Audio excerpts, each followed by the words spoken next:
Hey everyone, welcome to So You Want to Be a Speaker, Keynote speaker. I'm Zach Nadler, CEO of VaynerSpeakers, and I'm here to help and answer hopefully a lot of your questions regarding keynote speaking. We're not going to be able to get to everything in 30 minutes, but we're going to do our best. We set this up really because we get these questions a lot. A lot of people want to be keynote speakers, whether they already are speaking or they see it as an opportunity for business development. It is a great opportunity for anyone looking to grow their career. It's not just the best paid part-time job, but it's also a full-time job for a lot of people. However, it's not an easy thing to do. So we are going to do our best to distill some of the biggest hurdles you're going to face. But the reality is you're going to see a QR code right there. Oh, there we go. Please take a scan of that QR code or just check out our Instagram page, VaynerSpeakers. If you DM us the word guide or drop a comment guide, not in these comments, but on our Instagram, we're going to automatically send you over a guide we built for people who are trying to grow their business or grow their speaking career, right? The number one questions we get are, how do I be a speaker? Because people want to take their speaking to another level. Whether you are just getting started and you want to figure out how do I get started to I've been speaking for a while, now I want to start making some money. To my favorite, which is, hey, I'm making good money, but how do I actually grow this to being a more sustainable business for myself? We're here to answer as many of this as we can in 30 minutes, but please also drop your questions here in the comments. And over here on my left is going to be reviewing all those questions and getting them to me here at the end of this. We're going to leave some good time. I talk fast, so that we're going to get to as much as possible. So we're going to dive right in. I've vamped long enough. I see Mike Boyd is here, so we can at least get started with the most important guy possible. So the number one thing I want to do here is tell you a little bit about what we're planning. We're going to talk about how you grow your business. We're going to talk about some of the biggest hurdles you have, and we're going to talk about some of the things you don't necessarily think about, right? If you're growing your career as a speaker, you're thinking about this as a speaker. I'm a speaker's agent, right? I represent speakers. I book speaking engagements. I'm going to help you understand what event planners are looking for, what speakers bureaus and agents are looking for. And again, this is 30 minutes. We're not going to be able to talk about everything, but we're going to do our best to hit as much of this as possible. So diving right in, one of the biggest things that we see is that most people try to keep themselves, they want to be a speaker, but they keep themselves as the best kept secret possible, right? You need to promote yourself. If you're a speaker, you can't expect people to just come to you and ask you to speak unless you are giving them a reason to ask. So my team calls me the analogy king, which I can't stand, but alas, here we are. And the number one analogy I use for this is real estate. If you're selling your house and you just tell your friends about it, you have a very slim shot of actually selling your house, right? Unless one of your friends wants to buy it, then what's going to happen? Now, what's the easiest thing to do? Throw a sign in your front yard. Great. Now anyone who drives by is going to be possible to see your house. What about someone moving from out of town? They're not going to know that your house is for sale. They're not even going to know your house exists. So if you want to be a speaker, you need to make people aware of who you are and what you talk about, right? You need to promote yourself. It's not that difficult. Right now, all you got to do to be a speaker is put speaker in your Instagram profile, but that doesn't mean people are going to book you. So you have to then lead them to what you're talking about. So please do what you can to promote yourself, get yourself out there, show them that you're a speaker. So if your Instagram is full of food pics, that's awesome. But if you want to be a speaker, drop some videos of you speaking, right? If you are all about, say you're a real estate agent, you can promote your real estate agent product while also promoting yourself. Oh, it looks like we just lost some video. We are going to give us 1 second here. We work through these technical difficulties. This is live TV, everyone. This is what happens. I'm assuming though you can still hear me. So know that this is just another opportunity, right? We cannot be found, but audio still works. So we are here to make sure that you can still hear us. And when you're thinking about being yourself as a speaker, this is a great opportunity to realize you need to think about every opportunity. So you need to be on every social media platform you can. You need to be on every, here we go. We did it. Look at that, guys. So you need to be on every social media platform you can. I think this is now on my camera, not yours. There we go. High def. Not only be on every social media platform, but also create your own website. Even if it's just a simple landing page talking about who you are, allow people to find you, right? I can't tell you how often I find people who want to be doing more speaking and they have a speaking tab on their website and they don't actually have an email address for people to find them, right? Make it easier for people to find you. I'm constantly telling my team this. All our job is to break down the barriers for entry, right? We need to allow people to make it easier to book the speakers we work with. If you're that speaker and you don't have a representative doing this for you, it's on you. You don't have to put out your own personal information. An info at, contact at certainly works, but make sure people can find you and make sure people know that you're a speaker. That doesn't mean just putting the word speaker everywhere, but showing people what you talk about goes a long way. So to that end, what are those things that you can share with people? It's basic materials, right? Every speaker is going to have their own iteration of what these materials are, right? We're talking about a bio. We're talking about photos. We're talking about testimonials, which in my mind, I much prefer to see real testimonials from companies that I may not have even heard of rather than just logos from big companies, right? Seeing that you have a Google logo, an Apple logo, an Amazon logo, that usually leads you to believe that you haven't been paid for any of those things because those companies rarely need to pay and you want to use the logo. I'd rather know that you are going to do, that you did a bang up job for some medical device sales company that I've never heard of. That's what's important. Proof of concept. Show me that you've actually done this before and show me that people enjoyed it. That's a big element. You also should really work on a reel. Now, this is hard for a lot of beginner speakers, but keep in mind, everything you do is worth filming, even if it's bad. Because if it's bad, then you can watch it and learn from it. If it's good, you can utilize it. Put your best stuff out, not middling stuff, your best stuff out, short clips, long form, whatever it might be on your social media channels. Engage with the people who are engaging with you and then learn from that.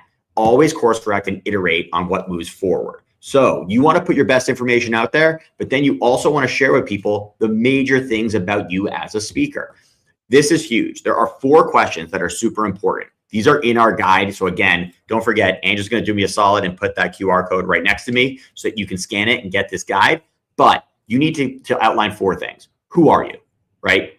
I don't want to hear like, I'm a mountain climber. Like, no. Who are you? What makes you a relevant speaker, right? Be succinct, but let me know what makes you a specific individual. Then I want to know what you talk about.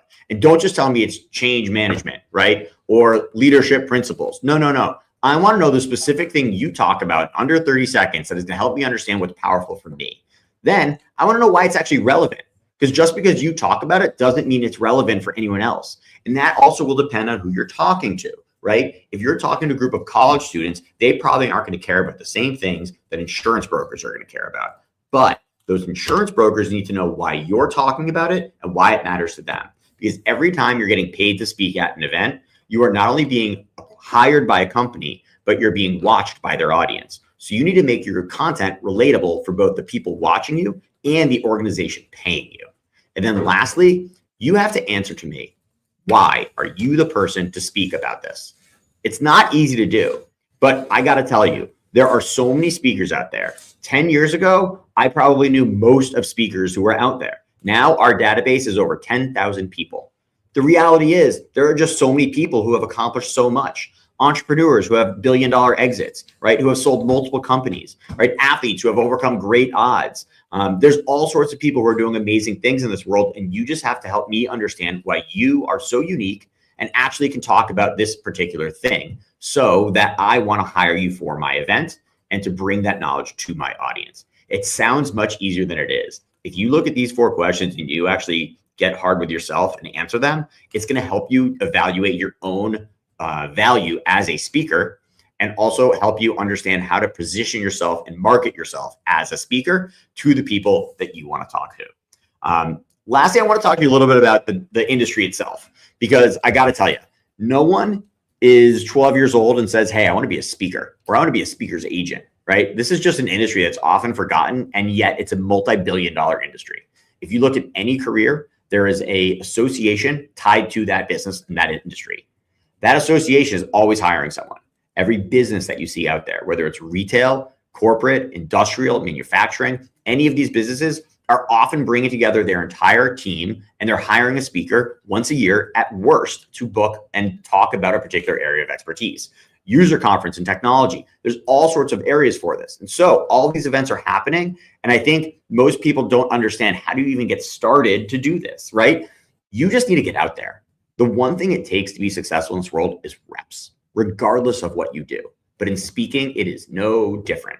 If you don't know where to start with the people you know. Ask your friends, hey, I see you run a business. I know you have an office of 10 people. Do you mind if I come in, set up a camera, and talk to your team about XYZ thing that is important to me and that I think will be helpful for you? You're getting video, That will always get better, hopefully. And you're getting a rep in front of a real live audience. I got to tell you, some of the hardest audiences are going to give you the best learnings, right? Go to a nursing home and offer your services for free. Talk to a kid's school, right? Call the local chamber of commerce. Most people love free stuff. So if you can go to them and say, hey, I've got a night's worth of content for you that you're going to be able to take advantage of, they're going to love that. Look at programming that is done in your area, whatever local area you're in. There are schools, there are religious institutions, there are all sorts of groups who are promoting educational opportunities. And if you can provide content for them for free, that's awesome. They're going to love it. So get out there and just start. Now, don't go out there without any plan. So make sure that you are planning for yourself and planning to be successful, whether that's using slides or not. Prepare your content and then deliver it in a way that you're proud of and record it so that you can have video of it for the future for your reel, and so that you can then critique yourself, or better yet, have others critique you. Then the second question to how do I become a speaker is, how do I get an agent? Will you represent me? The reality is most speakers don't need representation. Some of the biggest speakers in the world don't have representation. Representation helps when you're either plateaued in your business because you've been speaking for a while and you've already kind of exhausted your relationships and you need new strategy, or when you just simply can't handle the incoming demand, right? It's a simple supply and demand game. If you're speaking and people want to hear from you, well, now you're busy. Now you say no to something because you're already speaking. Well, now you're on stage and you're getting people emailing you to speak at another event, but you're on stage. You can't answer those emails. That's when you bring in a representative, whether it's a manager, an agent, a bureau, an assistant. There are multiple avenues to take, and they're all different. I can't spend 30 minutes here and talk to you about all the differences, but the reality is bureaus are basically just organizations that book talent. Some represent speakers, some don't represent any speakers. Some will book people other than their own clients, and some will book only their clients. Managers are much more focused on fewer clients and promote those clients to speakers bureaus. They're not as invested in booking direct business, but more getting out the word on individual speakers. But you pay for that in the back end with a higher commission rate. So think about it. Can you do all this in-house? Absolutely. Do you need an agent? Probably not. And most agents aren't going to take you on unless you have a level of success, right? You need to prove that there's already a demand and that your supply is exceeding the demand. That's when an agent can step in. It's often seen as a rocket ship, right? Going back to another analogy, right? You are the rocket. An agent, a manager, a bureau, that is the fuel behind the rocket. We can't build it if there's nothing there. So there has to be something for us to launch from, whether it's a TV show, a book, music, anything like that. People have to know you for something. You have to have proof of concept. If I'm signing a new client and I have no video, it's like selling a car that you can't test drive. People need to see what they're getting, and an agent gets that to as many people as possible. It's our job to educate and advocate. Educate you on what the marketplace is showing as a speaker, and educate customers on who you as a speaker are. Then we advocate for the best deal possible for you so that you are not taken advantage of and you are making the most money possible. Then people start to figure, what should I charge if this is something I can do for a living? Well, the real answer is whatever you can. Now, you have to keep in mind the value of your own time. Does it make sense for you to travel across the country, miss 2 nights away because of flights, because of timing of the event, to do this event? Does that mean you're missing time at work? Does that mean you're missing friends and family? Does that mean you're missing that party, that wedding, whatever it might be? Anything you're doing is about the opportunity cost of what you would be doing. So keep in mind, what you charge is just about the value of your time. I remind people that if you are saying yes to something, it is a no to something else. So if you're charging, it is about the supply and demand. If you're not getting a lot of requests to speak, you probably shouldn't be charging $50,000. If you're inundated with requests and you can't say yes to everything, now it's time to raise your fee. But you can charge anything you want. And depending on the strategy of what your business cycle looks like, you may opt to charge the same amount for 10 years or continuously raise your fee. But there's one big caveat. It's always easier to raise your fee than lower your fee. If people see that you're a $100,000 speaker, then next week you say, actually, I'll start doing this at 50. Now they know the well is dried up. You'll probably take something at 40 or maybe even 30 when 2 weeks ago you were charging 100. So keep in mind your fee matters, but also keep in mind that you control what that number is. You control how competitive you are into the marketplace. It's also helpful to do some reconnaissance. Understand the competitors in your space. Who are people hiring instead of you and what do they charge? When you look at that information, it's going to give you a better sense as to what's possible for you and also give you an opportunity to actually evaluate your worth in the marketplace. Another thing to keep in mind is you don't always need to charge, right? The value of your time is most easily translated to finance. So that doesn't mean it's the only way to go. I have sold more wine, books, shoes, merchandise, media dollars by working with Gary Vaynerchuk, right? If there's something that's valuable to one of my clients, that value exchange is worthwhile. But oftentimes a group doesn't have the exact value exchange that can be done. Or if there's more value for you on stage than for the group having you on stage, then maybe they want you to do it for free and you should. So keep that in mind. So even if you're just getting started out and you're doing stuff for free, you're giving them content, you're giving them a service. The absolute least you can ask, film it. Can you set up a camera? Or even if I give you my iPhone, I'll bring a tripod. Will you just film me? It would mean a lot. And since I'm doing this for free, it's my way of getting the value exchange back. Think about that value exchange and think about what the value is for you. But once you don't need footage, once you're going out there and you're like, hey, I wish flying on this plane, I wish I wasn't going out to Minneapolis. No shots fired at Minneapolis. But I wish I wasn't going there. Okay, well, then you probably shouldn't have said yes. That's when it's time to raise your fee. Not because you hit 100,000 Instagram followers, not because you put out a new book, but when you are too busy and you regret doing the things at the lower numbers. I want to just remind you one last time before we jump into Q&A here. I want you to check out the QR code here to my right. I also want you to go to our Instagram page at VaynerSpeakers and drop the word guide either in our DMs or a comment on our video. And we'll make sure to send you a full guide that outlines this information and a hell of a lot more. So now I'm going to kick it over to Ange, who's been pulling some questions for me, and hopefully we can pull them up here. Awesome. So I have this first question here. I'm not sure who this is from, but it's how important is high quality footage to make a speaker's reel? Is it worth it to invest in hiring a videographer to film me giving speeches or speaking on panels? I actually started likening this to an actor, right? When you start out acting, right, you're probably using film from your high school plays, right? Then all of a sudden, cool, you get a commercial. Now you're going to use that commercial. That's not really dramatic. Okay, well, now you're an extra in something. You start piecing it together until you have a longer reel that's actually good footage. But I would much rather see shitty quality footage than no footage at all. Because if the quality of the footage is bad, but the quality of the speaker is good, that doesn't mean they're a bad speaker. That just means it wasn't good footage. So I think it's something where you want to continuously upgrade the footage you have. And I don't think a speaker reel should ever be something that's a finished product. If the speaker reel is a finished product, that means your content is tired. You need to constantly evolve your content. And by showing that in a speaker reel, you're going to continuously help expand who you're talking to and get more people interested in you as a speaker. So you don't need to have high quality footage, but at a certain level, if you're charging $25,000, $50,000 and you have really poor quality footage, then it's time to invest in a videographer to be there on site so that you can ensure you have good quality footage. You also want to showcase not just a single speech. If you show long clips, that's fine. But you want to show people you've done this more than once.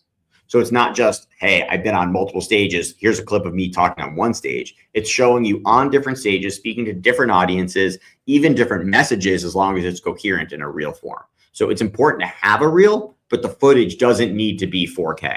So you have a little flexibility there. Another question here. How should I be utilizing LinkedIn to grow my speaking career?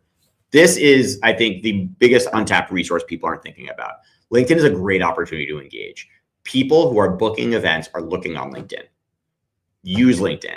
If you don't know what to talk about, go back to those core 4 questions. Think about the thing that you talk about and why you make that relevant for an audience. Then, if you're not sure what to post, the upper right corner of LinkedIn, they are telling you what to post about.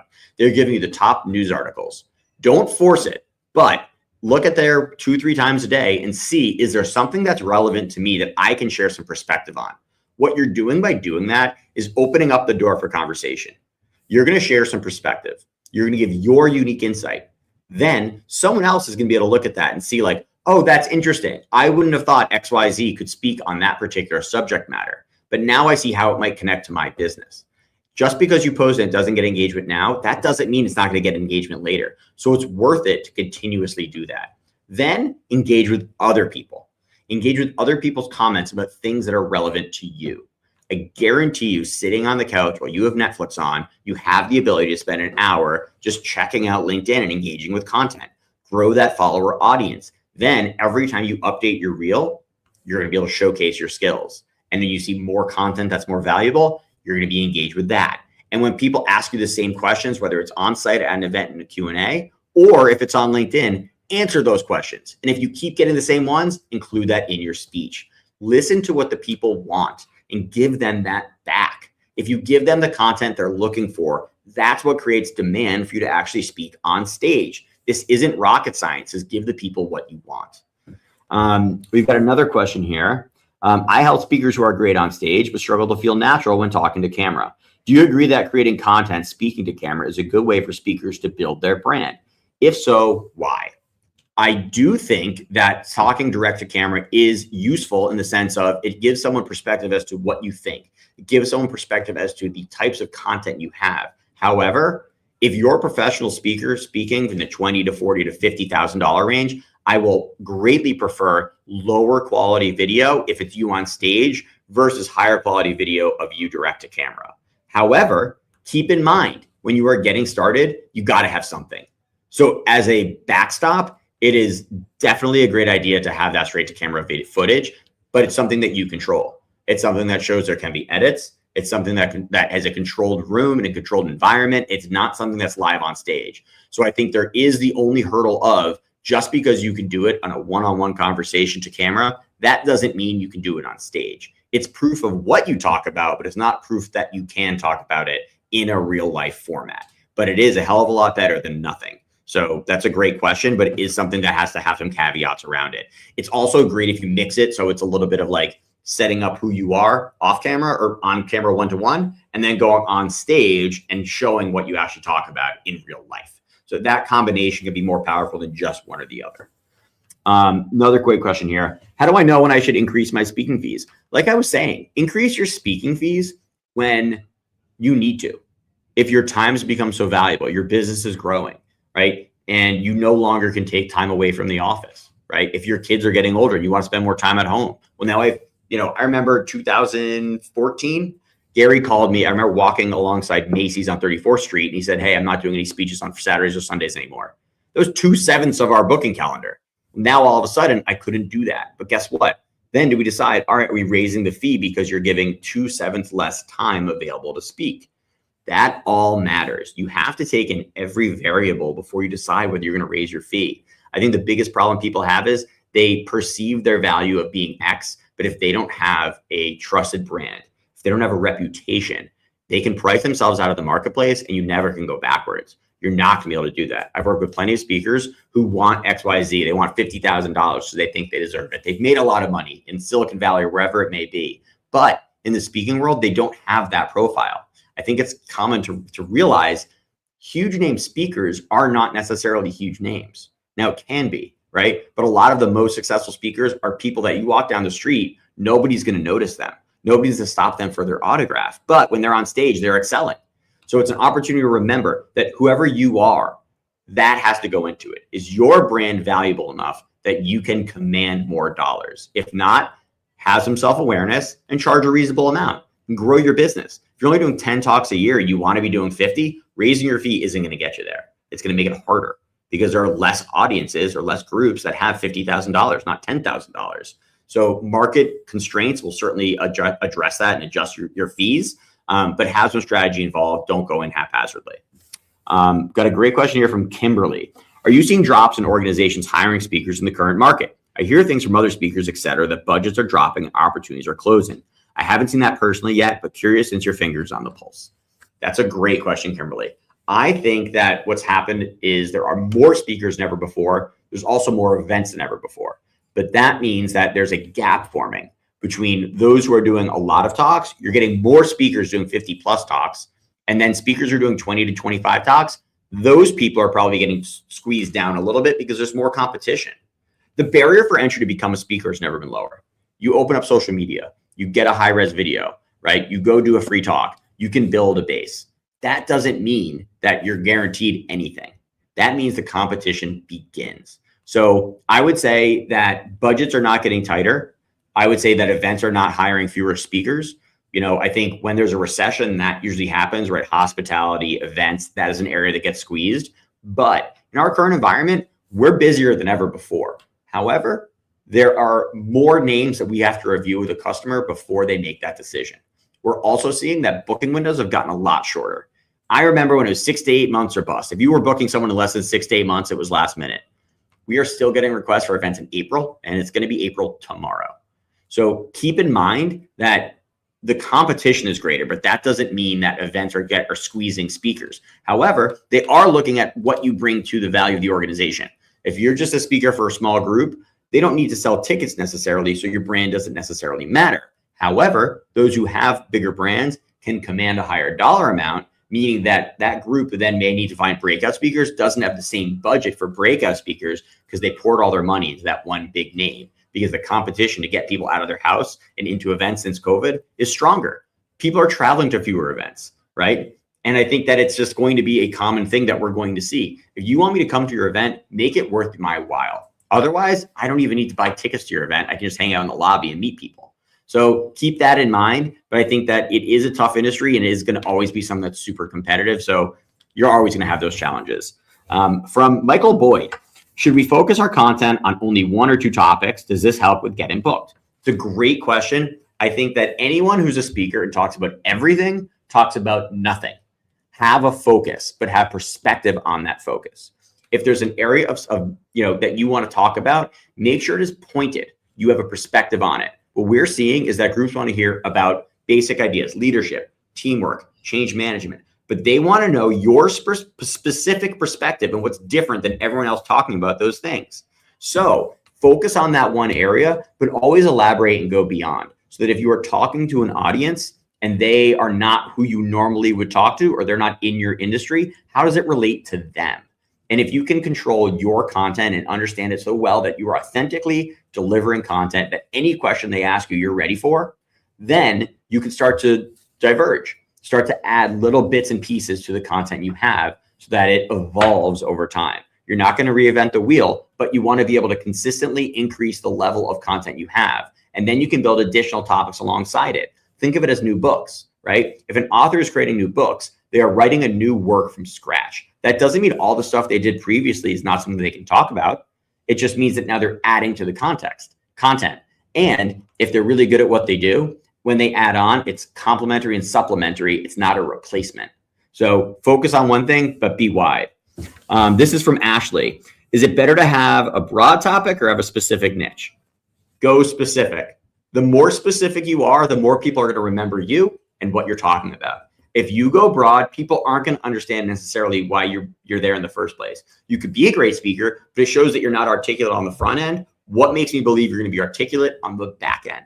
If you can't tell me what you're doing, how are you going to tell me what to do on stage, right? Show me you know what you're doing, and show me you know what you're talking about.